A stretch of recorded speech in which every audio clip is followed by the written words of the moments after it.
मुस्नद अहमद में आप सल्लल्लाहु अलैहि वसल्लम ने फरमाया कि आदमी अपने दोस्त के दीन पर होता है, बस तुम में से हर एक को चाहिए कि वो देखे कि वो किससे दोस्ती कर रहा है।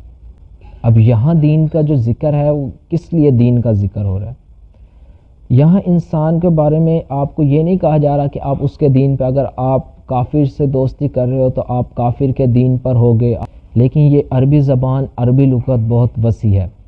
तो यहाँ इसका ये मतलब भी है कि आप अपने दोस्त के दीन पर होगे, मतलब आपके दोस्त जिस तरह अमाल कर रहे होंगे आप भी उसी तरह अमाल कर रहे होगे। दोस्त वो होता है जिससे आपको बहुत ज़्यादा मोहब्बत हो, आपको उससे मोहब्बत हो, आप उसकी सुनते हो, उसको हम दोस्त कहते हैं।